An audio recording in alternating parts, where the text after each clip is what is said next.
வணக்கம். இது ராஜபிரியன் ரிவ்யூ.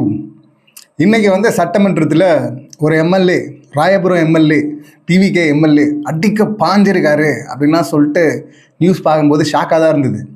ஆக்சுவலாக இன்றைக்கி மதியம் பார்த்தேன் சட்டமன்ற நிகழ்வுகளில். இப்போ பார்க்கும்போது நடந்த நிகழ்வு ரொம்ப நல்லா இருந்தது. பரவாயில்லையே, சூப்பராக இருக்கே அப்படின்னு தான் நினச்சேன். சரி, இன்றைக்கி இந்த கண்டென்ட் லீவ் விட்டு நிறைய சேனல்ஸ் பார்த்திங்கன்னா ஒரு குறிப்பிட்ட கண்டென்ட் எடுத்து அப்படியே தொடர்ந்து பேசுகிறத பார்க்க முடிஞ்சுது. அது எப்பயோ அடித்து துவச்சி காய போட்டு குழி தோண்டி புதைச்ச கண்டென்ட். இது ஏன் எடுக்கிறாங்க? ஜென்ரலாக அதை பற்றி பேசுவோம், ஒரு சீரியஸாகவே பண்ணுவோம் அப்படின்னு சொல்லிட்டு யோசிச்சுட்டு இருந்தா ஈவினிங் பார்க்கும்போது பார்த்தீங்கன்னா நியூஸ் வேற மாதிரி இருக்கு. அடிக்க பாஞ்சிருக்கிறாரு எம்எல்ஏ. 100 பேர் எந்திரிச்சு அப்படியே டிவிகே எம்எல்ஏக்கள் சம்பவம் பண்ணிட்டாங்க. கதற விட்டாங்க, பதற விட்டாங்க, சிதற விட்டாங்க, தெரிச்சு ஓட விட்டாங்க, புலம்ப விட்டாங்க அப்படின்னு சொல்லிட்டு பயங்கரமாக இந்த விர்ச்சுவல் அபியூசஸ் அப்படின்னு சொல்லிட்டு எதிர்கட்சி தலைவர் சொன்னார்ல, அந்த விர்ச்சுவல் வாரியர்ஸ்லாம் பார்த்தீங்கன்னா பயங்கரமாக பதிவுகள்லாம் போட்டுருக்குறாங்க. அதையும் பார்க்கும்போது பார்த்தீங்கன்னா மேகதாது அணை கட்டக்கூடாது. எதிர்கட்சி தலைவர் பேசுகிறாரு, நான் ஒரு கரெக்ஷன் கொடுத்துருக்குறேன், அதை ஆட் பண்ணுங்கள். 1956 அந்த ஆக்ட், இன்டர்ஸ்டேட் வாட்டர் டிஸ்பியூட் ஆக்டை சொல்கிறாரு. இதில் புது நடுவர் மன்றம் அமைக்கணும் அப்படின்னு சொல்கிறாரு. இதில் கழக தலைவர் அவர் ஒரு வேண்டுகோள் வச்சிருக்கிறாரு அப்படின்னு சொல்லும்போது விஜய் சாரே பார்த்தீங்கன்னா அதுவரை அமைதியாக உட்காந்துருந்து கொஞ்சம் முன்னாடி சீரியஸாக கவனிக்கிறாரு. போயிட்டு நாடாளுமன்ற உறுப்பினர்கள், சட்டமன்ற உறுப்பினர்கள், அனைத்து கட்சி சேர்ந்த சட்டமன்ற தலைவர்கள் எல்லாரும் போயிட்டு அங்கே போய் மத்திய ஒன்றிய அமைச்சரை போய் பார்ப்போம் அப்படின்லாம் இவர் ஐடியா கொடுக்குறாரு.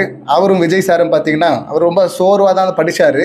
படிக்கும்போது ஓகே அதை ஆட் பண்ணிவிடுங்க 4ஆம் பத்திக்கு அப்புறமா அப்படின்லாம் சொல்கிறாரு. பரவாயில்லையே, நல்லா இருக்கே, விவசாயிகள் பிரச்சனைகள் எல்லாம் ஒன்றா நிற்போம் அப்படின்லாம் சொல்கிறாங்க. எல்லோரும் ஒரு மனதான் தீர்மானத்தை ஏற்றுக்கிறாங்க, ஆதரிக்கிறாங்க, எல்லாம் சூப்பராக இருக்கே அப்படின்னு நினச்சதான் அப்போது விட்டோம். சரி, வேறு கண்டென்ட் போகலான்னு பார்த்தா இப்போ ஈவினிங் வேறு ஒன்றா இருக்குது. இங்கே நேரலை நாங்கள் கட் பண்ணவே மாட்டோம், கடந்த 2 ஆண்டுகளாக இருட்டடிப்பு செய்தது கடந்த திமுக அரசு. ஆனால் இப்போ நாங்கள் பண்ண மாட்டோம், டிரான்ஸ்பரண்ட் அண்ட் க்ளீன் கவர்மெண்ட் அப்படின்லாம் பட்டிமன்ற பேச்சாளராக முன்பு இருந்த ராஜ்மோகன் சார், மதிப்பிற்குரிய கல்வித்துறை அமைச்சர் ராஜ்மோகன் சார் ஆற்றுன்னு ஆத்துறாரு. ஆத்துறது ஒன்றா இருக்குது, அங்கே வேற ஒன்றா இருக்குது. இங்கே லைவ் கட்டாயிருக்கு. ஏன் லைவ் கட்டாச்சு? சட்டம் ஒழுங்கை பற்றி கேள்வியை கேட்டிருக்கிறாங்க. இதுக்கு பதில் சொல்ல வேண்டியது முதலமைச்சர், சிஎம் சார், விஜய் சார் தான் சொல்லணும். ஆனால் பார்த்தீங்கன்னா ஆதவ் சார் எப்படிப்பட்டவரும் தெரியும்ல. அவர் ஏற்கனவே பயங்கரமாக உதார விட்டுருந்தார். நான் அன்னைக்கே எந்திரிச்சிருப்பேன். ஏற்கனவே பயங்கரமாக அடி வாங்கினாங்க. அந்த நம்பிக்கை வாக்கெடுப்பு நடந்ததில்லை. அப்போ பார்த்தீங்கன்னா என்னதான் விர்ச்சுவல் அபியூசஸ் என்கிற அந்த விர்ச்சுவல் வாரியர்ஸ் இங்கே ஊட்டிகிட்டு இருந்தாலும் அவங்க பயந்து ஓட்டாங்கன்னு வெளியனுப்பு பண்ணதை இங்கே மாற்றி திரிச்சு பேசிகிட்டு இருந்தாலும் உண்மையை ஆதவ் ஒத்துக்கிட்டாரு. ஆமாம், அடித்தது உண்மைதான் அப்படிங்கிற மாதிரி தானே அவர் சொன்னது. நான் எந்திரிச்சு பேசலான்னு இருந்தேன், ஆனால் அண்ணா முன்னாடியே சொல்லிட்டாரு, இனி ஓட்டெடுப்பு மட்டும்தான், வேறு எதுவும் பேசக்கூடாதுன்னு சொல்லிட்டாரு.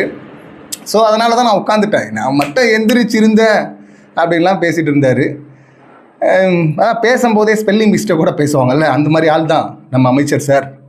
பயங்கரமாக தந்தி அடிக்கும், இஷ்டத்துக்கும் உளருவார். ஏற்கனவே பயங்கரம் உளறிருக்காரு. பஞ்சு இலாக்குன்னு இவர் பேசுகிறதெல்லாம் பார்த்தீங்கன்னா பயங்கர கொடுமையான விஷயங்கள், கொடுமையிலும் கொடுமையான விஷயம். ஏற்கனவே நம்மளும் அதை பற்றி பேசியிருக்கோம். ஒரு 2 பஞ்சு பேசியிருந்தார்ல. இங்கே விவசாயத்தை விட ஸ்போர்ட்ஸ் தான் கஷ்டம். ஏன்னா 5 மணிக்கு 6 மணிக்கு போய் கிரவுண்டில் நிற்கணுமா. இது பஞ்சு சார், பஞ்சு நினச்சி பேசின டிஞ்சு இது. அதுக்கப்புறம் இன்னொன்று பார்த்தீங்கன்னா நீங்கள் கோட்டீஸ்வரர் ஆகணுமா, பில்லியனர் ஆகணுமா, ஸ்போர்ட்ஸுக்கு போங்க. படித்தா என்ன கிடைக்கும்? மாத சம்பளம் தான் கிடைக்கும். அதே ஸ்போர்ட்ஸில் நம்பர் 1 வந்தால் பில்லியனர் ஆகிடலாம், லாட்ரி வாங்கினா கோட்டீஸ்வரன் ஆகிடலாம். இந்த லெவலில் தான் இவருடைய பஞ்சு. எல்லாம் கால கொடுமை அப்படின்னு சொல்கிற மாதிரி பேசுகிறவர். அதுவும் உதறி தான் பேசுவார்னு வச்சுங்களேன்.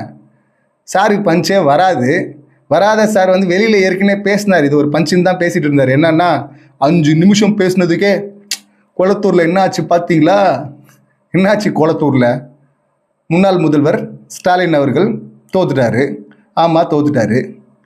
என்னாச்சு இப்போ? அதனால இப்போ தோத்துட்டா என்ன? இப்போ மொத்தமாக எழுதி கொடுத்துட்டாங்களா காலத்துக்கு? நீங்கள் தான், இவங்க தானே மன்னராட்சின்னு சொல்லிட்டு காமெடி பண்ணிட்டு இருந்தாங்க. மக்களால் தேர்ந்தெடுக்கப்பட்டு எம்எல்ஏ ஆன அவர் துணை முதலமைச்சர் ஆகிறாருன்னா அது கட்சி உள்ளே இருக்கிறவங்க பேச வேண்டியது, அது கட்சி பிரச்சனை. உங்களுக்கு என்ன பிரச்சனை? அவருடைய செயல்பாடு குறித்து தான் விமர்சனம் பண்ணணும். ஆனால் அது மன்னராட்சியெல்லாம் பேசிட்டு இருந்தாங்க. இப்போ நீங்கள் வந்து குளத்தூரில் ஜெயிச்சிட்டீங்க, அவர் தோத்துட்டாரு, இப்போ காலத்துக்கும் தோத்துட்டாருன்னு அர்த்தமா?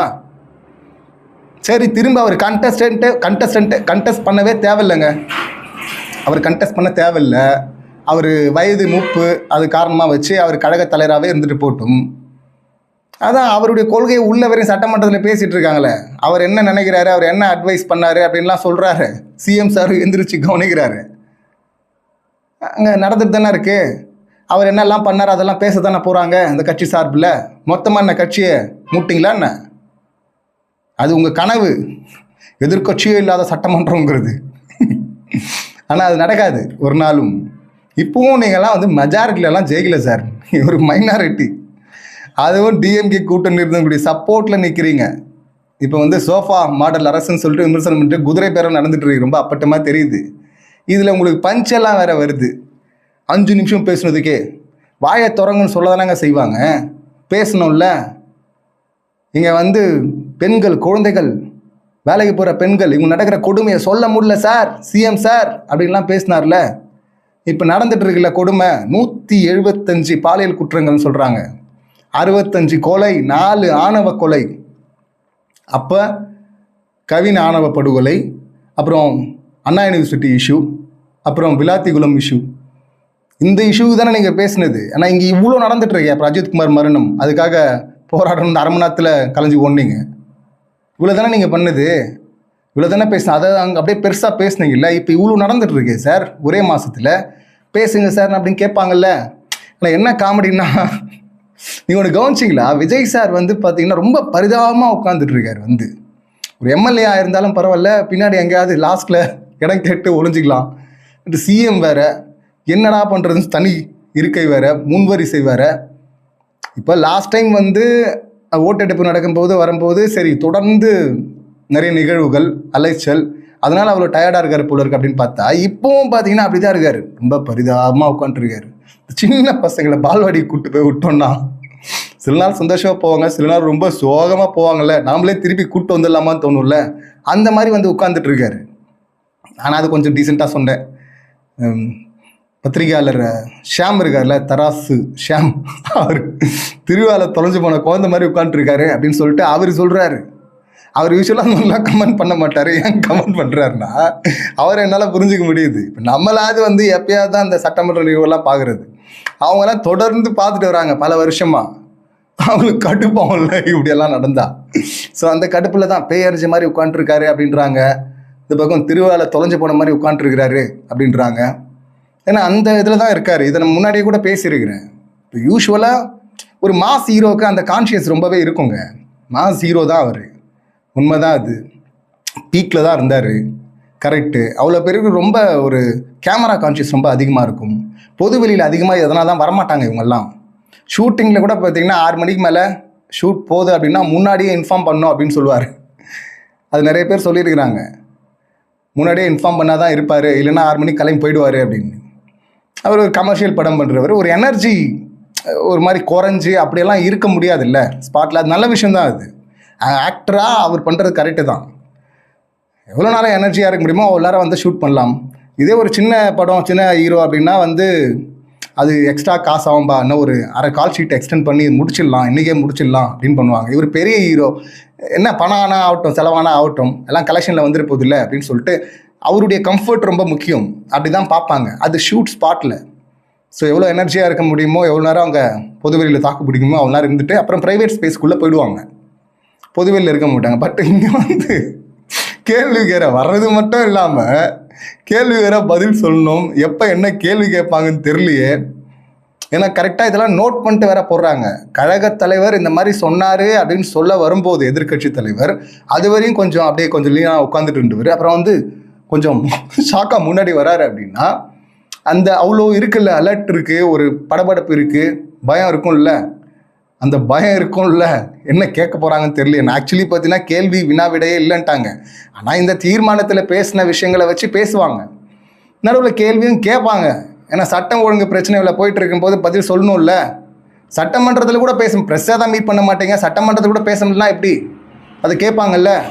அதை கேட்டால் அவர் பதில் சொல்வார் அப்படின்னு பார்த்தா அவர் பதில் சொல்ல மாட்டேங்கிறாரு. அவர் ஆல்ரெடி எதிர்க்கட்சி தலைவர் பேசுனதுக்கே பார்த்தீங்கன்னா அதையும் 4ஆம் பத்திக்கு அப்புறமா சேர்த்துருங்க அப்படின்னு சொல்லிட்டு ஒரு மாதிரி பரிதாபமாக வாசிக்கிறாரு. பயங்கரமாக பஞ்சு பேசி பயங்கர எனர்ஜியாக இருக்கும் ஸ்க்ரீனில் விஜய் சார் வந்தாவே. அப்படி இருந்த மனுஷனை எங்கே வந்து கூப்பிட்டு வந்து நிப்பாட்டி வச்சுருக்கீங்க பார்த்தீங்களா அப்படின்னு எனக்கே கூட கொஞ்சம் பர்சனலாக ஒரு வருத்தமாக தான் இருந்துச்சு. என்னடா இது இப்படி இருக்காரு அப்படின்னு சொல்லிட்டு. அவ்வளோ வந்து ரொம்ப சோர்வாக பரிதாபமாக. ஆக்சுவலி அதிகாரம் வந்துருச்சு உங்ககிட்ட, இனிமேல் இந்த பரிதாபம் இந்த சிம்பத்தி வச்சுலாம் விளையாட முடியாது. இப்படி இருக்கும்போது இவர் வந்து ஆதவ் வந்து பஞ்ச் டைலாக்னு வெளியே உளறிட்டு இருந்தார்ல, அதை வந்து அங்கே உளர்றாரு. இதில் இவர் வந்து விளையாட்டுத்துறை அமைச்சர் வேறு. பஞ்சின்லாம் பேசி உளறிட்டு இருந்தார் ஏற்கனவே. அது இல்லை பஞ்சு, இதெல்லாம் பார்ப்பாங்கல்ல மாணவர்கள். என்ன சொல்ல விரும்புகிறீங்க சார் அந்த மாணவர்களுக்கு? தோத்துட்டா காலி, எதுவுமே பேசக்கூடாது, பேசக்கூட தகுதி இல்லை, ஹி ஹி ஹி நக்கல் பண்ணி சிரிக்கணும். ஏன்னா அப்படி தானே இருக்குது. அப்படி சிரிக்கிறது தானே நீங்கள் பண்ணுறது. தோத்துட்டாரு, ஆமாம். நான் நிரந்தரமாக எழுதி கொடுத்துட்டாங்களா உங்களுக்கு? அடுத்த எலெக்ஷன் வராதா? இது மாறாதா? அந்த காட்சியெல்லாம் அப்படியே இருக்குமா? இருந்துருமா? ஆனால் ஏன் இது தேவையில்லாது? அது நமக்கு பஞ்சு கூட வராது. இப்போ சூறா படத்தில் பயங்கர ஃப்ளாப்பு அண்ணன் படம், சார் படம். அதனால அதோட விஜய் சார் கரியர் முடிஞ்சு போச்சா என்ன? வந்தார்ல, திரும்பவும் வருவார்ல, வரணும்ல. இல்லை மாணவர்களுக்கு என்ன சொல்ல விரும்புகிறீங்க? ஒருத்தன் தோத்துட்டா லைஃப் அவ்வளோதான் காலியா? ஒரு எலெக்ஷன் தோத்துட்டா காலியா? இல்லை அதே போல் தான் ஸ்போர்ட்ஸில் வந்து நீ ஒரு மேட்ச் தோத்துட்டா காலி அப்படின்னு சொல்கிறீங்களா? இதெல்லாம் பார்ப்பாங்கல்ல மாணவர்கள். என்ன பேச்சு இது? விளையாட்டுத்துறை வேற. விளையாட்டில் வெற்றியும் தோல்வியும் சகஜம் அப்படிங்கிறதுனா எடுத்துகிட்டு வரணும். அதையும் ஸ்போர்ட்டிவாக எடுத்துக்கணும் அப்படின்னு தானே சொல்லணும். இதில் என்னத்தை சொல்கிறது? ஒரு பஞ்சுன்ட்டு வேற பேசுறது. சார் நமக்கு பஞ்சு வரலன்னா அட்லீஸ்ட் அண்ணன் படத்தையாவது பாருங்கள் சார். அண்ணன் பஞ்சு இலக்கமாக நல்லா பேசுவார். ஒரு மீட்டர் இருக்குது, அதுக்கு ஒரு மாடுலேஷன் இருக்குது. அப்படி பேசணும். நமக்கு தான் வாய் நார்மலாக பேசும்போது தந்தி அடிக்குமே. நம்ம எதுக்கு இந்த பஞ்சு இல்லாம்? நமக்கு தான் வராதே சார். வரலன்னா அதான் வரல விட்டுரு அப்படின்வாங்களே, அந்த மாதிரி தான் நீங்களும் விட்டுருங்களேன் சார். எதுக்கு இது ஒரு பஞ்சுன்னு வேற சட்டம் கேட்ட கேள்வின்னு. சட்டம் ஒழுங்கு பிரச்சனை இவ்வளோ இருக்கு அப்படின்னு சொல்லி கேட்டால் அதுக்கு பதில் சொல்லிட்டு நீங்கள் நக்கல் கூட அடிக்கலாம், தப்பில்லை. ஆனால் பதிலை சொல்லிட்டு அடிக்கணும். இது பதிலா அதுக்கு? இந்த நக்கல் என்ன ட்ரிகர் பண்ணுறீங்களா எதில் இருக்கவங்கள? இப்போ அதனால் அவங்க வந்து எந்திரிச்சு கேள்வி கேட்டால் உடனே பார்த்தீங்கன்னா இந்த பக்கம் 100 பேர் எந்திரிச்சிட்டாங்க. அங்கே பின்னாடி இருந்த ராயபுரம் எம்எல்ஏ அப்படியே அடிக்க பாஞ்சு ஓடி வந்தார் அப்படின்லாம் பயங்கரமாக அப்படியே சம்பவம் பண்ணிட்டாங்க.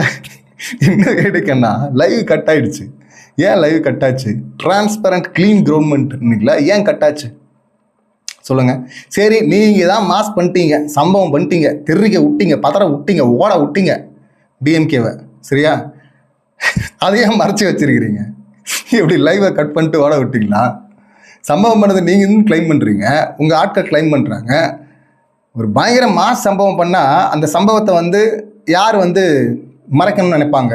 ஆப்போசிட்டில் இருக்கவங்க அதை வந்து வெளியே வர விடாமல் தடுக்கணும். ஏன்னா நமக்கு வந்து பேர் கெட்ட பேர் ஆகிடுச்சு, அவங்க சம்பவம் பண்ணிட்டாங்க அப்படின்னு ஆப்போசிட்டில் இருக்கவங்க நினைக்கலாம். அதிகாரத்தை வச்சுட்டு மாஸ் பண்ணவங்க அப்படியா நினைப்பாங்க? ஒளிச்சியை வச்சுட்டு நாங்கள் மாஸ் பண்ணிட்டோம் அப்படின்னு நான் சொல்லுவாங்க. இதில் முன்னாள் அமைச்சர் சிவசங்கர் அவர் பேசின விஷயம் வாங்கிறப்ப அதுவும் ஆக்சுவலாக அட்லின்னு ஒரு டைரக்டர் இருக்கார்ல, இவர் யாருன்னு எல்லாருக்கும் தெரியும், இருந்தாலும் பேசுவோம். எங்கள் அண்ணனுக்கு நான் தாண்டா பண்ணுவேன் அப்படின்லாம் பயங்கரமாக பஞ்சு பேசுறதுதான் நினச்சி பயங்கரமாக ட்ரோல் பண்ணப்பட்டவர் அவர். இப்போ இவருடைய அண்ணனை செய்கிறது மட்டும் இல்லாமல் வா தம்பி அப்படின்னு சொல்லிட்டு அவரையும் கூப்பிட்டு சம்பவம் பண்ணியிருக்கிறாங்க, செஞ்சு விட்டுருக்கிறாங்க. இங்கே வந்து திமுக அரசு என்னெல்லாம் பண்ணுச்சோ எல்லாத்துக்கும் ஸ்டிக்கர் ஓட்டுறீங்க அப்படின்னு சொல்கிறதுக்கு உதாரணமாக அட்லி என்னெல்லாம் பண்ணுவாரோ, அதாவது உங்களுக்கு புரிகிற மொழியில் சொல்கிறேன், எந்த மொழியில் சொன்னால் புரியுமோ அந்த மொழியில் தானே சொல்ல முடியும். அவங்கெல்லாம் தெளிவாக வேறு மாதிரி பேசிட்டு இருந்த ஆட்கள் தான் இந்த லெவலுக்கு இறங்கிட்டாங்க அவங்கள. ஸோ அட்லி எப்படி வந்து அவருடைய படங்களில் காப்பி அடிப்பாரோ அந்த மாதிரி வந்து நீங்கள் ஸ்டிக்கர் ஒட்டியிருக்கிறீங்க, எங்கள் திட்டத்துக்கெல்லாம் நீங்கள் ஸ்டிக்கர் ஒட்டிருக்கீங்கன்னு உதாரணம் சொல்லியிருக்காரு அமைச்சர். இதுக்கு வந்து பார்த்தீங்கன்னா நம்ம பள்ளி கல்வித்துறை அமைச்சர் அவர் தான் பார்த்தீங்கன்னா எல்லாத்துக்கும் வாண்டடாக வந்து வண்டியில் ஏறுறாரு. சார் தேவையில்லாமல் ஏறுறீங்க எல்லாத்துக்கும், வந்து இங்கே சம்மந்தமில்லாத விஷயத்துக்கெல்லாம் பார்த்து சார் அப்படின்னு தான் சொல்லணும். ஏன்னா மக்கள்லாம் வந்து இந்த உருட்டுறதெல்லாம் பார்த்துட்டாங்க, பல வருஷம் பார்த்துட்டாங்க. பல பேர் மேலே இந்த விமர்சனம்லாம் இருந்தது. இது பட்டிமன்றம் இல்லை, இந்த பக்கம் உருட்டிட்டு போயிடலாம் அப்படிங்கிறது. இங்கே வந்து அட்லியை பற்றி எதுக்கு பேசுகிறாரு இவர்? நீங்கள் எதுக்கு சம்மந்தமே இல்லாமல் ஸ்டாலின் அவர்களை இழுத்தீங்க, குளத்துறை இழுத்தீங்க உள்ள? அவர் வந்து உதாரணம் தான் கொடுக்குறாரு. இப்போ அட்லியை பற்றி பேசல அவர். நீங்கள் பண்ணுற சம்பவம் அவர் பண்ணுற சம்பவம் மாதிரி இருக்கு, உங்கள் தம்பி பண்ணுற சம்பவம் மாதிரி இருக்குன்னு அண்ணனுக்கு புரியுற மாதிரி சொல்லியிருக்காரு அவர். அது இவர் உடனே பதறியிருக்காரு. நான் அட்லி பற்றியும் பேசுவேன், சட்னி பற்றியும் பேசுவேன்னு வேற சம்பவம் பண்ணியிருக்காரு. சட்னின்னா வேற யாரும் இல்லை, நம்ம ராஜ்மோகன் சார் தான். அவரை சட்னின்னு சொல்லல, புட் சட்னிங்கிற சேனலில் அவர் இருந்தார்ல, அங்கேருந்து தானே வந்தார். ஸோ அதனால அதையும் பேசுவேன் அப்படின்னு இருக்காரு. சிறப்பான சம்பவம் அந்த பக்கம். இதில் டிரான்ஸ்பரண்ட் க்ளீன் அப்படின்லாம் சொன்னீங்களே, ஒளிபரப்ப வேண்டியது தானே? அதை பார்த்துருப்போம்ல, யார் மேலே தப்புன்னு தெரிஞ்சிருக்கும்ல மக்களுக்கு. ஏன் கட் பண்ணுறீங்க? இங்கே வந்து வெளியில் வந்து நாங்கள் அப்படியே ஃபுல்லாக மொத்தமாக ஒளிபரப்புவோம் அப்படின்லாம் சொல்கிறது. இங்கே வந்து இவங்க வரேன்னு இருக்காங்க, பிரேமலதா மேம், அவங்க வேற. ஓ அப்படியா, கட் பண்ணிட்டாங்களா? அது வர அப்படின்னு சொல்லியிருக்காங்க. அடுத்து வருவாங்க, வந்து கேட்பாங்க. இதெல்லாம் முன்னாடி இருந்தவங்க பண்ணாங்க, நாங்கள் பண்ண மாட்டோன்னு சொன்னீங்கல்ல, அப்புறம் ஏன் கட் பண்ணுறீங்க? அதான் மாஸ் பண்ணிட்டீங்களாமே, மாஸ். 100 பேர் அட் அ டைமில் அப்படியே எழுந்திரிச்சாங்களாம். பின்னாடி இருந்து அவர் பாஞ்சு ஓடி வந்தாராம். ராயபுரம் எம்எல்ஏ வந்து சம்பவம் பண்ணிட்டாங்களாம். இந்த பக்கம் மாறி மாறி ஊயின்னு அப்படின்னு சொல்லிட்டு ஒருமையில் திட்டிக்கிட்டாங்க அப்படின்லாம் சொல்கிறாங்க. இதில் என்ன வேடிக்கைன்னா, டிஎம்கே எம்எல்ஏக்கெல்லாம் அவங்கெல்லாம் வந்து ஏற்கனவே பல சம்பவங்கள் அது மாதிரி பார்த்துட்டாங்க. நீங்கள் தான் புதுசு, புரியுதா? இந்த மாதிரி சம்பவங்கள்லாம் அவங்களுக்கு பழசு. அதனால் நீங்கள்லாம் சம்பவம் பண்ணுற முடியாது. அங்கே வந்து இது வந்து ஒரு ஃபயர் வேற விட்டுட்டு இருக்காங்க. ஒழிச்சு வச்சுட்டு ஏன்டா ஃபயர் விடுறீங்க? அவ்வளோ மாசாக இருந்தால் காட்ட வேண்டியது தானே? அந்த மாதம் நாங்களும் பார்ப்போம்ல, மக்களும் பார்ப்பாங்கல்ல, பார்த்துட்டு வாவ் மாஸ் பண்ணிட்டாங்க அப்படின்னு சொல்லுவாங்கல்ல. அப்புறம் ஏன் கட் பண்ணீங்க? எதுக்கு கட் பண்ணணும்? பதிலே சொல்ல மாட்டேங்கிறார். இதில் வேற உங்களுக்கு பேசுகிறவர் வேணுமா, செயல்படுறவர் வேணுமா அப்படின்னு சொல்லிட்டு இது வேற நிறைய பேர். ஏன் ராகவா லாரன்ஸ் சரி அதானே சொல்லிட்டு இருந்தா. அப்படி செயல்படுறவங்க பேசுவாங்க தைரியமாக வந்து. ஏன்னா அவங்க என்னெல்லாம் பண்ணுறாங்கன்னு சொல்லுவாங்க தைரியமாக வந்து. சொல்ல பயப்படுறாங்கன்னா அப்போ நீங்கள் செயல்படலன்னு அப்படின்னு தானே பார்ப்பாங்க மக்கள். அது இல்லாமல் இவங்க என்ன நினச்சிட்டு இருக்காங்க, பேசுறது என்னன்னு, ஏதோ வாங்களே ஒரு காஃபி சாப்பிட்லாம், ஸ்நாக்ஸ் சாப்பிட்லாம்னு சொல்லிட்டு பத்திரிகையெல்லாம் கூப்பிட்டு வச்சு சும்மா கதை பேசிட்டு அனுப்புறது, இல்லை வாங்களே ஒரு இருமல் மருந்து சாப்பிட்டே பேசலாம் அப்படின்னு சொல்லிட்டு அப்படி பேசுறது. அது ப்ரெஸ் மீட்டு கேட்குறது. சும்மா பேச கூப்பிடலைங்க யாரையும் அப்படி சும்மா எல்லாம் வர சொல்ல. ப்ரெஸ் மீட்டு, என்ன உங்கள் திட்டம், என்ன ஆக்ஷன் எடுக்க போகிறீங்க, என்னெல்லாம் எடுத்துருக்கிறீங்க, இதெல்லாம் விமர்சனம் பண்ணீங்களே, இப்போ நீங்கள் என்ன பண்ணிட்டு இருக்கீங்க அப்படின்னு கேட்பாங்க. அதுக்கு பதில் இருந்தால் பதில் சொல்லணும். அதை விட்டு கொளத்தூரில் என்ன நினச்சி தெரியுமா, 5 நிமிஷம் பேசினதுக்கே எலெக்ஷன்லாம் முடிஞ்சு அதிகாரம்லாம் கை மாறி 1.5 மாதம் ஆகுது. இப்போ வந்து கொளத்தூரில் என்ன நினச்சி தெரியுமா? ஐயோ, நிரந்தரமாக எழுதி கொடுத்துட்ட மாதிரி அப்படியே மன்னராகவே தொடர்ந்துருவீங்களா? அதுக்கப்புறமா நீங்கள் ஃபுல்லாகவே இருந்துருவீங்களா? இங்கே பதில் சொல்லணும்ல. இங்கே வந்து பார்த்தீங்கன்னா சபாநாயகர் சொல்கிறாரு, வினா விடையெல்லாம் கிடையாதுங்க, கேள்வி பதில் செஷன்லாம் இப்போ கிடையாதுங்க அப்படிங்கிறாரு. ஆனால் இங்கே வந்து உருட்டு பார்த்தீங்கன்னா நாங்கள் சம்பவம் பண்ணுருவோம், வெளிநடப்பு பண்ணிட்டு போகிறாங்க. அது இப்போ பயந்து ஓட்டாங்க. எதுக்கு வெளிநடப்பு பண்ணுறோன்னு பேசிட்டு போகிறாங்க. நீங்கள் பேசினா அவை குறிப்பில் இருக்க போகுது, டெலிகாஸ்ட் ஆக போகுது. ஏன்னா நீங்கள் மாஸ் பண்ணால் டெலிகாஸ்ட் பண்ணலாமே, நீங்களே அதை பார்க்க தானே போகிறாங்க எல்லாரும், மக்கள்லாம் பயந்து ஓட்டாங்க. ஆள் இல்லைன்னா எப்படி நாங்கள் பதில் சொல்கிறது அப்படின்னாங்களா? இப்போ தான் ஆட்கள்லாம் இருக்கிறாங்க, கேள்வி கேட்குறாங்களா, பதில் சொல்ல வேண்டியது தானே? அப்போ பதில் சொல்ல முடியல, இப்போ பதில் சொல்ல வேண்டியது தானே? சார் கலாய்க்கிறாங்க சார் எல்லாரும். திருவிழாவில் தொலைஞ்ச போன மாதிரி உட்கார்ந்துட்டு இருக்காருன்னு நம்ம சொல்ல, பத்திரிகையாளர்லாம் கலாய்க்கிறாங்க சார். அவங்களாம் இது மாதிரிலாம் பேசுகிற ஆட்கள் கிடையாது. அவங்களே எப்படி பேச வச்சிருக்கிறீங்க? இதில் அட்லி காப்பி அடிக்கிறாருன்னா ஆமாம் காப்பி அடிக்கிறாரு. அண்ணன் படத்துலேயே இருக்க நிறைய சீன், ஏகப்பட்ட சீனில் ஷாருக் கான் வெறும் போய் டைரக்ட் பண்ணிட்டாரு. ஆனால் பார்த்தீங்கன்னா ஷாருக்கான் படத்துலேருந்தே சுட்டு தானே பிகிலெல்லாம் பண்ணார். சத்தமாக அதாவது இன்ஸ்பிரேஷனில் கதை வந்து எடுக்கலாம், அது வேற. அது இன்ஸ்பிரேஷனுங்கிறது வேற. ஒரு விஷயம் நடக்குது அப்படின்னா நீங்கள் அதோடைய அடுத்த லெவல் என்னவா இருக்கும் அப்படின்னு சொல்லிட்டு ஒரு சீன் பண்ணுறது வேற. அப்படியே டிக்டோவாக காப்பி அடிக்கிறது இல்லை, அது வேற இல்லை, அது காப்பி தானே அது. இல்லை வேற அட்லி வந்து ஒரு விளக்கம் கொடுத்துருப்பாரு. அப்போ 7 ஸ்வரம் தான், 7 ராகம் தான், அதனால அதே தான் பண்ண முடியும் அப்படின்னு. கடைசியில் பார்த்தீங்கன்னா அந்த கமெண்ட்டு கூட காப்பி. அது கூட பழைய மறைந்த டைரக்டர் ஒருத்தர் பேசினது. உள்ளம் கேட்குமேனு படம் வச்சுல அந்த டைரக்டர் அப்படின்னு நினைக்கிறேன், கேமராமேன் கம் டைரக்டர் அவர் ஜீவன் நினைக்கிறேன். அவர் பேசின அவர் ஏதோ ஒரு இதில் ஆக்சுவலி அதுவே ஏற்றுக்க முடியாத கமெண்ட் அது. Good art steal, good artist copy, great art steal அப்படின்னு சொல்லிட்டு ஒரு வாசகம் இருக்குது. அது நிறைய பேர் அவங்க ஆஃபீஸ்லாம் ஒட்டியிருப்பாங்க, சினிமா ஆஃபீஸ்லாம். ஸ்டீல் அப்படின்னா அப்படியே திருடுறது இல்லை, இவர் பண்ணுறது திருடுறது தான் அவர். அட்லி பண்ணுறது ரொம்ப அப்பட்டமாக இருக்குது. எத்தனை படம் அண்ணன் படத்துலேருந்தே சொல்லலாம். மெர்சலில் மெஜிஷியன் உட்காந்துட்டு இருப்பார், எதிரில் சத்யராஜ் சார் போலீஸ் ஒரு இன்ட்ராகேஷன் பண்ண வருவார், அப்படி விலங்கு போட்டிருப்பாங்க கையில். அப்படின்னதும் பார்த்தீங்கன்னா அந்த விலங்கு அப்படியே போய் அவர் கையில் மாட்டிக்கும். Now you can see me படத்துடைய அப்படியே டிட்டோ சீனில் அது. இப்போ ஒரு மெஜிஷியன் ஒரு போலீஸ் ஆஃபீஸர் எதிரில் உட்காந்துருக்காங்க, எதிரில் மெஜிஷியன் கையில் வந்து விலங்கு போட்டிருக்கு, அப்படி ஷிஃப்ட் பண்ணுறாரு. அது அந்த படத்தில் அப்படியே இருக்கும். FBI விசாரணை இன்ட்ராகேஷன் ரூமில் நடக்கிறது அப்படியே இருக்கும். அதுலையாவது ஒரு லாஜிக் இருக்கும். அந்த படம் சூப்பராக இருக்கும். அது வந்து இந்த மாதிரி உருட்டாலாம் இருக்காது இவர் படத்தில் பண்ணுற மாதிரிலாம். அதில் வந்து சம்மந்தப்பட்ட FBI பார்த்தீங்கன்னா எண்டில் தான் தெரியும், பயங்கர ஒரு ட்விஸ்ட் இருக்கும் அதில், அவரும் அதே டீம் தான் அப்படின்னு. ஆனால் இங்கே என்ன லாஜிக் இருக்குது இதில்? அப்படி இன்னும் வரா ஷிஃப்ட் பண்ண வரா அதே வைப்பீங்க. இப்போ இங்கே இந்த மாதிரி ஒரு சுச்சுவேஷன் நடக்குது அப்படின்னா அது திருப்பி நீங்கள் வேறு இடத்துல அதை பிளேஸ் பண்ணால் கூட பரவாயில்ல, வேற ஒரு ஸ்டண்ட்டில் வேற எங்கேயா பண்ணால் பரவாயில்ல. ஒன்றா ரெண்டா எல்லா படத்துலையும் அப்படியே டிட்டோ காப்பி. இந்த டாம் க்ரூஸ் கூட ஒரு படத்தில் ஒரு ஃபைட்டு வந்து சுற்றி நிற்பாங்க ஆட்கள், அவர் நம்பர் கம்மியாக சொல்லுவார், ஏய் இவ்வளோ பேர் இருக்கும் உனக்கு மேத்தமெட்டிக்ஸ் கூட தெரியாதா அப்படின்னு கேட்பாங்க. ஏய் முதல் அடிக்க அவன்லாம் தெரிச்சு ஓடுருவான் அப்படின்லாம் சொல்லிட்டு அவர் விளக்கம் கொடுப்பார்ல, அப்படியே அண்ணன் படத்தில் அங்கே அரெஸ்ட் பண்ண வருவாங்க, பார்த்தா எக்ஸசைஸ் பண்ணிட்டு இருப்பார்ல, அப்படியே அண்ணன் படத்தில் டிட்டோவா. இதில் எங்கள் அண்ணனுக்கு நான் தாண்டா பண்ணுவேன் அப்படின்னு காப்பியாக அடித்து இதில் 7 ஸ்வரம் தான் 7 ராகம் தான் ஊட்டிகிட்டு இருந்தார்ல, அப்படியே டிட்டோ காப்பி. அதே போல் தான் நீங்கள் டிட்டோ காப்பி அடிச்சிருக்கீங்க அப்படின்றாங்க. ரொம்ப எளிமையாக புரியுற மாதிரி தானே சொல்லியிருக்கிறாங்க. இதில் அட்லியெல்லாம் போய் இழுக்கலை, நம்ம தான் அட்லியை பற்றி பேசுகிறோம். ஏன்னா இங்கே ஒரு 1000 கோடி இல்லை ஒரு படம் சக்ஸஸ், அந்த ஹீரோவால் கலெக்ஷன் ஆகிடுச்சு, இல்லை பாமர மக்கள் அதை பார்க்கல சக்ஸஸ் ஆகிடுச்சுன்னா நீங்கள் திருடுனது இல்லைன்னு ஆகிடுமா? அது எவ்வளோ பெரிய திருட்டு வேலை அது. அந்த திருட்டு வேலையை தொடர்ந்து அவர் பண்ணிகிட்டு இருக்காரு. இன்னும் ஆந்திரா இந்த பக்கம் பாலிவுட் போயிட்டாரு, இப்போ ஆந்திரா போயிருக்கிறாரு. அது எவனும் கேட்கவே மாட்டேங்கிறான். ஒருவேளை அந்த படம் ஃப்ளாப் ஆனால் அப்போ போட்டு அடிப்பாங்களா எல்லாரும்? அது இன்னொருத்தனுடைய உழைப்பு இல்லை, அப்படியாவா எடுக்கிறது? டரண்டினோ வரையும் சொல்லுவார் நான் எல்லா படத்துலேருந்தும் எடுப்பேன் அப்படின்னு. ஆனால் அவர் சொல்கிற வரையும் தெரியாது என்ன படம் எப்படி இன்ஸ்பயர் ஆனார் அப்படின்னு. அதெல்லாம் இன்ஸ்பிரேஷன் கேட்டகரியில் வரும். ஆனால் இவர் அப்படியே டிட்டோ காப்பி. இதில் ரைட்டர்ஸ் இல்லையா? இங்கே இவ்வளோ ரைட்டர்ஸ் இருக்கிறாங்க, எவ்வளோ கதைகள் ஆல்ரெடி எழுதப்பட்ட புத்தகங்களாக இருக்குது, அதை ரைட்ஸ் வாங்கி பண்ணுங்க. அப்படியே டிட்டோவா காப்பி அடித்து இவர் சொல்லுவார்ல, அட்லி வந்து 7 ஸ்வரம் தான் 7 ராகம் தான் எல்லாத்தையும் ஆல்ரெடி பண்ணி முடிச்சிட்டாங்கன்னா இன்னொருத்தவங்க பண்ணாங்கல்ல அது ஃப்ரெஷ்ஷாக தெரியுது, அவங்ககிட்டேருந்து நீங்கள் பண்ணுறதான் காப்பியாக தெரியுது, அப்படியே காப்பியாக இருக்குது. அவங்கெல்லாம் எப்படி ஃப்ரெஷ்ஷாக பண்ணுறாங்க, எல்லாம் பண்ணி முடிச்சுட்டுருந்தான். ஸோ டோட்டலாக சினிமா பக்கம் போகிறோம்.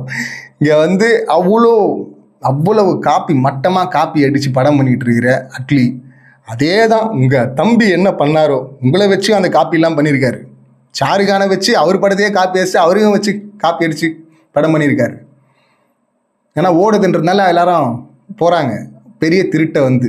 அந்த மாதிரி நீங்களும் இங்கே ஸ்டிக்கரை ஓட்டுறீங்க, எங்கள் பெருமையெல்லாம் நீங்கள் திருடிட்டு இருக்கிறீங்க. ஏன்னா லெகசி அப்படின்னு சொல்லிட்டு ராஜமோகன் சார் தானே சொன்னார். ராஜ்மோகன் சார், நம்ம வந்து கல்வியில் நம்ம தான் முன்னோடி அப்படிங்கிறது நமக்கு ஒரு லெகசி இருக்குது. நீதின்னு படித்தார். ஆக்சுவலி ஒரு எம்எல்ஏ அடிக்க பாஞ்சு வந்தாருன்னதும் நான் நம்ம நீதின்னு படித்தார்ல, நீதி பற்றாக்குறைன்னார்ல, அந்த அமைச்சர் தான் போல இருக்குது, நிதி அமைச்சர் தான் பாஞ்சிட்டார் போல இருக்கு அப்படின்னு நினச்சேன். ஏன்னா அவர் தான் ஆல்ரெடி உருட்டுக்கட்டை எடுத்துகிட்டு வந்து பாஞ்சதெல்லாம் பார்த்தேன் வீடியோவில். ஆனால் இப்போ ராயபுரம் எம்எல்ஏ அவர் தான் பாஞ்சு வந்திருக்கிறார். அவருக்கு தான் அந்த ஆட்டோலெல்லாம் ஓட்டின மாதிரி அவர் தான் நினைக்கிறேன் இல்லை. கடைசியில் பார்த்தீங்கன்னா ஆட்டோலாம் கிடையாது, அவர் கார்லாம் இருக்குது, அவர் ஆட்டோமொபைல் கம்பெனி இருக்குன்னு சொல்லிட்டு இருக்காங்க. ஏகப்பட்ட போய் அதெல்லாம் நிறைய பேசிட்டோம் முன்னாடியே. ஆனால் பாஞ்சு வந்தாராம், சம்பவம் பண்ணிட்டாங்களாம். இப்போ மத்தியானம் வரைக்கும் நல்லா போச்சுன்னு பார்த்தா இந்த சம்பவம் சட்டமன்றத்தில் பண்ணுற சம்பவம் இல்லை, பதில் சொல்லியே ஆகணும்ல. இந்த 3 நாள் கூட எஸ்கேப் ஆகிடலாம் அப்படி இப்படி உருட்டி. ஆனால் ரொம்ப பரிதாபமாக இருக்குது, நம்ம இங்கே பரிதாபமாக பார்த்துட்ருக்கோம். இன்னொன்று ஆதவ சாருக்கு சொல்லணும், சிம்பத்தி ஒரு முக்கியமான ஃபேக்டராக இருந்தது நீங்கள் ஜெயிக்கிறதுக்கு. இப்போ ஆல்ரெடி என்னடா இது ஸ்டாலின் அவர்களே தோத்துட்டாரா அப்படின்னு சொல்லிட்டு அங்கே இருக்கிற மக்களே வந்து கதறிட்டு இருக்காங்க. சரி அவங்கெல்லாம் கூட நீங்கள் கட்சிக்காரங்கன்னு உருட்டலாம், ஆனால் மக்கள் நிச்சயமாக அங்கே ஃபீல் பண்ணுவாங்க. வெளியே இருக்கிற நிறைய பேர் பார்த்தீங்கன்னா இவரே தோத்துட்டாரா, ஆட்சி மாறன்னு கூட நினச்சோம், ஆனால் இவர் தோப்பாருலாம் நினைக்கவே இல்லை அப்படின்லாம் சொல்கிறாங்க. இந்த நேரத்தில் சம்மந்தமே இல்லாமல் நீங்கள் திரும்ப அவரை போட்டு இழுகிறது, சிம்பதி அந்த சைடு தான் ஒர்க் அவுட் ஆகும், உங்களுக்கு ஒர்க் அவுட் ஆகாது. மூஞ்ச பாவமாக உட்காந்து வச்சுட்டு உட்காருறதோ, இல்லைன்னா சம்மந்தம் இல்லாமல் வந்து 5 நிமிஷம் தான் பேசணும் கொளத்தூரில், எப்படி பேசணும் தெரியும், எப்போ பேசணும் தெரியும்னா என்ன, இப்போ 12 கேஸ் நடந்துச்சுல ஒரே நாளில், பாலியல் குற்றங்கள். அது பத்தாதா? 100 நடக்கணுமா, 120 நடக்கணுமா, அப்போ பேசுவீங்களா?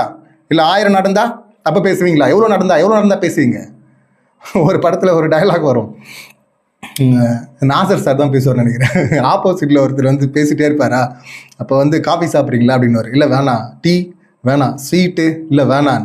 என்ன சாப்பிட்டா வாயை மூடுவீங்க அப்படின்னு கேட்பார். ஸோ அந்த மாதிரி தான் இங்கே கேட்க வேண்டியிருக்கு. என்ன நடந்தால் வாயை திறப்பீங்க, என்ன நடந்தால் வாயை திறப்பீங்க, இன்னும் எவ்வளோ நடந்தால் வாயை திறப்பீங்க அப்படின்னு கேட்பாங்கல்ல, கேட்கணும்ல. சட்டமன்றத்தில் பேசுங்க பார்க்கலான்லாம் வெளியே வந்து உதாரணம் வருது. சட்டமன்றத்தில் பேசினா பதில் சொல்ல மாட்டீங்க. சம்மந்தமே இல்லாமல் 5 நிமிஷம் பேசினாரும் குளத்தூர்ல. இப்போ மற்ற இடத்துலாம் ஜெயிச்சாங்களே, எப்படி ஜெயிச்சாங்க? அங்கெல்லாம் பேசல அப்படின்னா வாங்களேன் பேசுங்களேன். இப்போ இடைத்தேர்தல் வரப்போகுது இல்லை, பேசுங்களேன். வந்து 5 நிமிஷம் தான் பேசணுங்கள கட்டுப்பாடாக விதிச்சாங்க. அதுக்கு மேலே பேசுறது நம்மகிட்ட கண்டென்ட் இல்லை. நம்ம பண்ணுற கண்டென்ட் எல்லாம் கண்டென்ட்டாக வச்சு செய்யப்பட்டு கண்டமாக வரும். நம்ம எதுக்கு பஞ்ச் டைலாக்கு? நம்ம அண்ணன் படங்கள் நிறைய படங்கள் இருக்குது, அந்த படங்களை பார்த்தாவே அவர்கிட்டேருந்தே அந்த பஞ்ச் டைலாக் எப்படி பேசணும்னு கற்றுக்கலாம். இல்லை பஞ்சு நமக்கு வரலையா, எப்படி அவர் யாராவது இருப்பாங்க கண்டிப்பாக அங்கே அறிவாளிகள், அவங்ககிட்ட கொடுத்து எப்படி ஏதாவது ஒன்று எழுதி கொடுப்பார் சொல்லிட்டு எழுதி வாங்கி பேசுங்க அதையாச்சும். அதை விட்டு நீங்கள் வந்து படித்தா மாத சம்பளம், ஸ்போர்ட்ஸில் நம்பர் 1 பில்லியனர் ஆகலாம், அது பஞ்சு இல்லை. விவசாயத்தை விட ஸ்போர்ட்ஸ் தான் பெருசு, நான் 5 மணிக்கு இந்த 6 மணிக்கு போகலாம், இது பஞ்சு இல்லை. அதே போல் இங்கே வந்து சட்டம் ஒழுங்கை பற்றி கேட்டால், இங்கே வந்து 5 நிமிஷம் பேசுனதுக்கே குளத்தூரில் என்னாச்சு பார்த்தீங்கல்ல, அது பஞ்சு இல்லை, அதெல்லாம் டிஞ்சி. உங்களுக்கு வரலன்னா விட்டுருங்க. இல்லை பேசிதான் அவன் அடம் பிடிச்சிங்கன்னா ட்ரெயின் ஆகிக்குங்க. கொஞ்சம் கஷ்டம்தான். அவர் அண்ணனே வந்து பார்த்தீங்கன்னா பல முறை ரிஹர்சல் பண்ணால் தான் வரும் அது. அதனால் ரிஹர்சலாவது பண்ணிட்டு வாங்க, குறைஞ்சபட்சம் ரிஹர்சல் பண்ணிட்டு வாங்க. எழுத தெரிஞ்ச பேச தெரிஞ்சவங்ககிட்ட லாஜிக்கலாக கொஞ்சமாவது லாஜிக் இருக்கணும். பஞ்சுன்னா அவன் சுடுதண்ணிலேயே கையை விடுருவேன், உன்னை சும்மா விடுவானா அப்படின்லாம் பேசினா சிரிச்சிடுவாங்க. அதெல்லாம் பஞ்சு கேட்டகரியில் வராது. நீங்கள் பேசுகிற பஞ்செல்லாம் இப்படி தான் இருக்குது. சம்பவம் நீங்கள் பண்ணல, அவங்க தான் சம்பவம் பண்ணிட்டுருக்குறாங்க. என்னத்தை சொல்ல, பார்க்கலாம் இன்னும் அடுத்து என்னெல்லாம் நடக்குது அப்படின்னு சொல்லிட்டு. இந்த சம்பவங்களை நீங்கள் எப்படி பார்க்குறீங்க, உங்கள் கருத்துக்கள் என்ன அப்படிங்கிறது கமெண்ட் பண்ணுங்கள். மீண்டும் அடுத்த வீடியோவில் சந்திக்கலாம். நன்றி, வணக்கம்.